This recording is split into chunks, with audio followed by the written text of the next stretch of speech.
Welcome to Thunder Bay Live. I'm here today with Don Rusnak. He's the MP for Thunder Bay, Liberal government. It's doing a terrific job here, Don.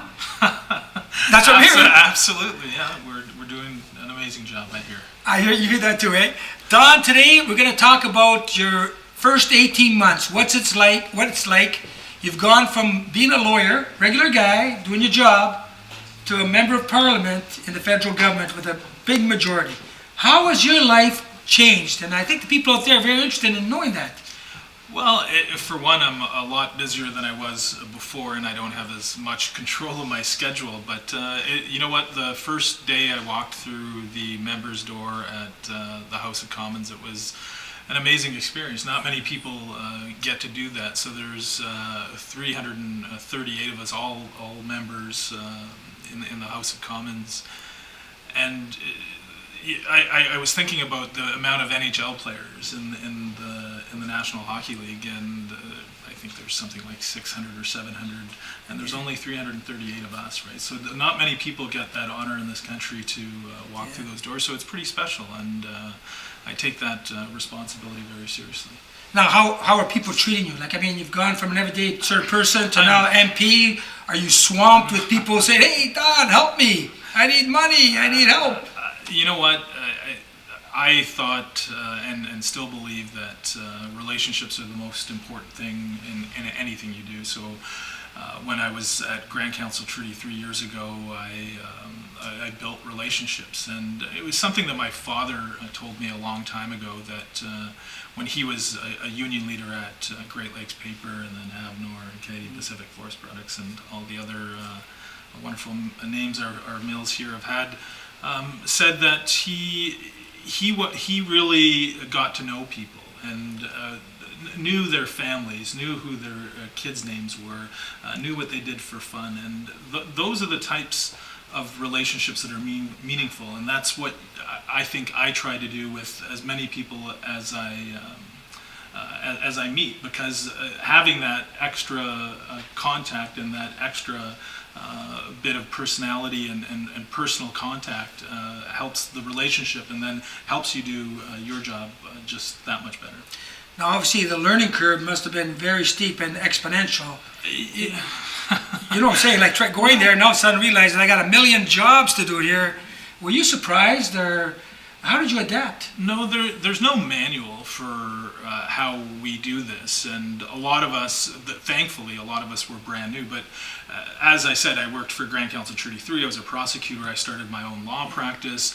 A couple steep hills, I've climbed a couple steep hills already. So becoming a member of Parliament with a great group of MPs from all sides, and getting to learning the ropes in Ottawa, and then learning how to best serve the community members that I serve, and making sure that we have the best staff, and giving them the tools to make sure that they can do their job. So it has been a learning curve. It's been a little bit larger than what I've done in my past. I mean, we have more staff. We're in 2 locations, so it's a little bit more difficult, but we manage, and I think we're doing a pretty good job.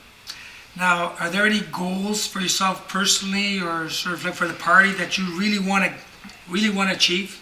Well, I mean, our campaign commitments. So one of the announcements I had yesterday in the local media was the investments in 18 First Nations to end boil water advisories, and we're on target to end those boil water advisories within the commitment that the Prime Minister made during the campaign of 5 years. So with budget 2016 and 2017 numbers, 60% of those First Nations will be on the path to lifting the boil water advisories within that budgeted time frame. So that's one big issue for me, of being the chair of the Liberal Indigenous Caucus, and helping our economy here. I think that a lot of people have struggled with the downturn in the forestry industry.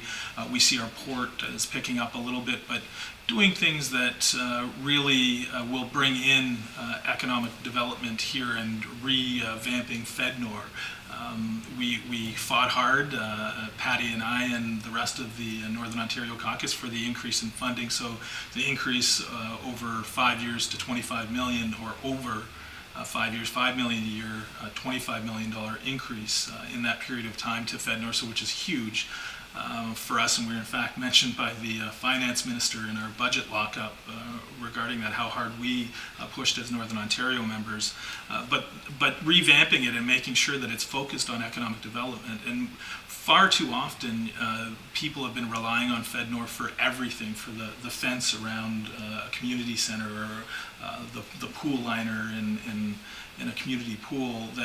That's not what FedNor was designed to do. FedNor is designed to be the economic driver in a depressed region. So we have other avenues for infrastructure dollars to come in, and public transit dollars. So there's other departments that are going to spend in the region. We've already seen it with Confederation College, Lakehead University, the city of Thunder Bay with the transit dollars. So FedNor is not the be-all, end-all. FedNor needs to be refocused on economic development, because that's, I think, what's going to be the future here in Northwestern Ontario and Thunder Bay. How you adapted to that schedule, the traveling schedule, and the region you're covering? Because you cover quite a large region. Yeah, but I have colleagues that cover a lot bigger regions, so learn a little bit off them. I sit on the Indigenous, or I'm the chair of the Indigenous Caucus, so I have my colleague Michael McLeod from the Northwest Territories, and we joke when the Southern Ontario MPs call me from the North, and he goes, no, you're not from the North. He goes, I'm from the North. He has a huge riding and huge territory to cover, so I don't wallow that I have to travel 4 hours end to end in the riding and drive, and of course there's flights if I need to get in and out quick. Well, Don, we'll leave it at that. Don Rusnak, Member of Parliament for the federal government. Don, I just want to say I remember you when you ran your campaign, and I remember you were a gentleman through the whole campaign. You held your head high, you campaigned hard, but you were always a gentleman throughout the whole thing. I still see you sort of maintained your sort of humbleness. That's good to see. Thanks, Aldo. Thunder Bay Live with Don Rusnak. We'll be doing other episodes with Don, and Don will be bringing us up to date on what's happening and how the government is affecting your life at home. Thanks again, Don. Always a pleasure. Thank you.